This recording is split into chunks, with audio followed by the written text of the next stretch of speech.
Hello, my name is Luis Guerrero, also known as Chispas, and this is Una Plática.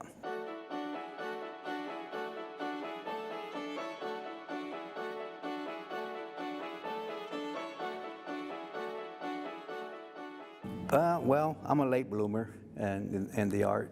I started doing art probably when I was about 30 years old, and I was just fascinated with people making art out of metal, sculptures, and also painting.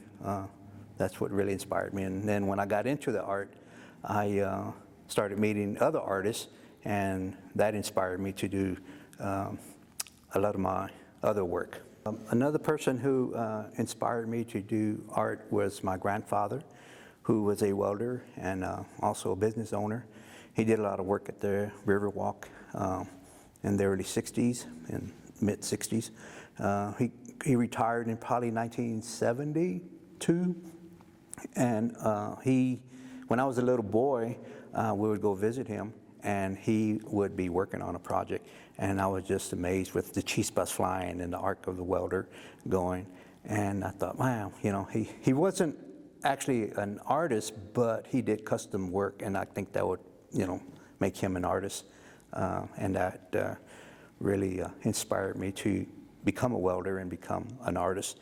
There was this one time when I had a studio at Gaista Gallery, and I was cutting some metal, and there was a man, an older man and a young guy standing on my doorway, and I stopped and asked them if I could help them. They like to look around, and I said, sure, I'll be with you in just a little bit. And after I finished cutting the metal, I went to talk to them, and the older gentleman said, he asked me, where did I learn how to hold this cutting torch? You wrap it around your elbow and you get more control. And I said, my grandfather taught me. He goes, did he work in the shipyards? And I said, yeah, he did.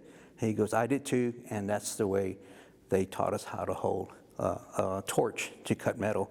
And I hadn't seen that in a long time. I never had seen anyone young like you when I was younger that was using that technique.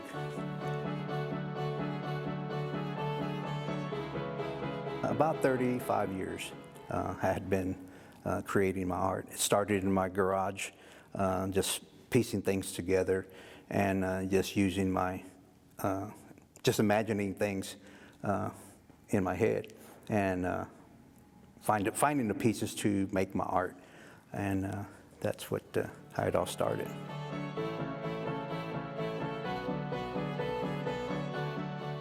I think it's very important to have a place like Centro Aslan.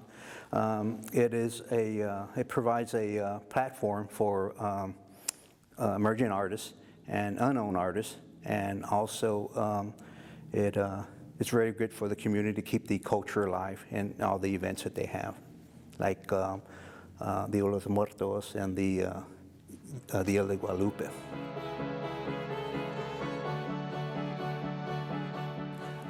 The impact I would like to make is help the young kids do art and metal art, and also inspire them to become metal artists, I guess, because it's kind of rare to be a metal artist. It's a lot of painters and sculptors, but I think it would be a big impact to teach someone this trait of being a metal artist. The favorite thing is all the public art that's around, the murals, the sculptures, the paintings around, and also places like Aslan that showcase events every month.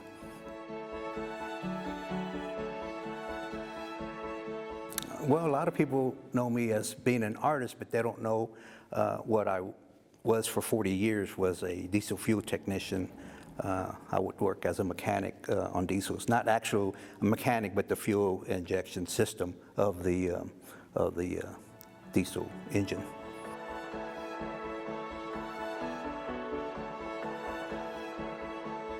To never give up doing their art and do it from their heart, and just keep doing art, even though some people might like it, some people is going to shut the door on you, but just keep knocking on doors and just keep doing your art and keep being inspired by other artists, then that would be good. The Los Flacos with saxophone is probably my best piece of art that I like. That's part of my collection, and that's what launched my career in the arts. It's made out of found objects, discarded pieces of metal, and I just pieced it together because I like music and musicians. I don't play an instrument, but I created this. All my flacos playing an instrument.